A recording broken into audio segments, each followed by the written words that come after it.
of potential, next generation, right? Post-Trump. You are second on the list after the VP as people getting the nod at CPAC to be president. A lot of people were surprised by this. My first question, you have anything to do with putting your name in that list because you have presidential ambitions? No.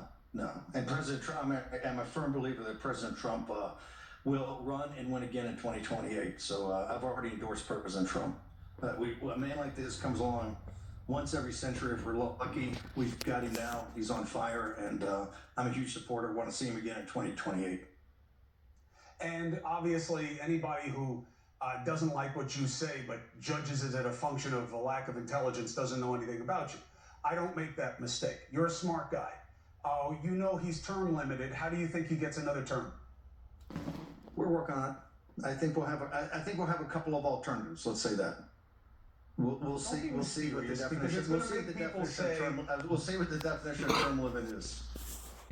All right. Well, so you're talking about litigating this issue because I don't want people to listen to our interview and say Bannon's cooking up an insurrection. Bannon is cooking up. You know what I mean? I want people to get a straight take on where your head is. What do you suggest, Chris? As you know, I've had greater long shots than this. We supported President Trump after the election. I realize you don't believe the election in 2020 is stolen. We do. We fervently believe that. When President Trump went back to Mar-a-Lago on January 20th, 2021, he was the longest of long shots to return to the White House. We said that day in our podcast and doubled down, having President Trump's back, that he was coming back not just to win the primary, he would win the White House, and we had to get organized and drive that victory and also start working on all the policies, what's called Project 2025 or the America First Policy Institute, but all those different think tanks that started putting in the policies that you're seeing today in what we call Flood the Zone or Days of Thunder or however you want to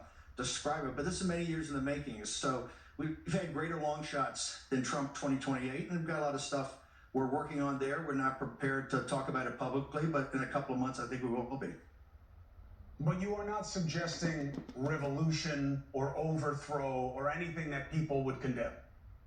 Chris, we just won one of the biggest sweeping victories. We're in the middle of a 1932 type realignment if we can continue on and continue to have populist policies, populist nationalist policies.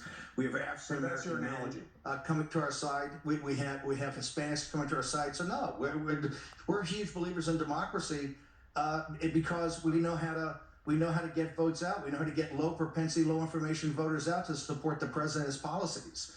The anti-democratic forces, I think you're seeing them today in the courts. I mean, they're trying to obstruct a sitting president of the United States from fulfilling his executive mandate. So no. We're the big believers in democracy, and we show it because we won this unbelievable come from behind, not just in 16, as you know, but in 2024 when virtually everybody ruled Trump out. There's no question about that. And in 2024, people did not see him making the kind of comeback that he did, and that is certainly a historical comeback, no question. But I just wanted to make it clear for people so that they can't paint you as, suggesting revolution. Your analogy is to 32 and how FDR extended it. The Constitution probably gets in the way. But I firmly believe in the revolution you're seeing going on now, the revolution of common sense to deconstruct the administrative state. You're seeing that battle and that combat politically and legally in federal courts every second, every day. And your audience, I know they love you, but they ought to start paying attention to also this greater arc of this massive fight that's going on for the direction of this republic. Listen, we talk about it here all the time. So help me understand this. If you are so simpatico with what's going on, how did you allow Elon Musk to become the right-hand man of President Trump and arguably cause him a lot of agita in effectuating DOGE, which is something that should have like 100% acceptance by the American people? Who's against waste, fraud, and abuse? So how did that happen?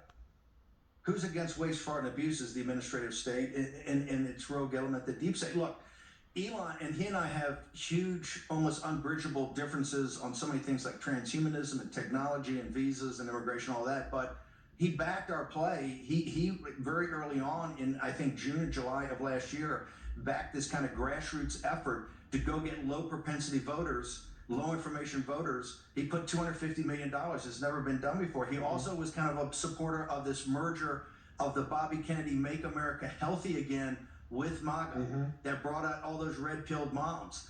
And that was a huge effort. He's also, as you know, I'm one of the architects of the Deconstruction Administrative State. He came up with the Doge, which are really shock troops into the system. It's a trauma-inducing effort into the administrative state, and all of it's not pretty.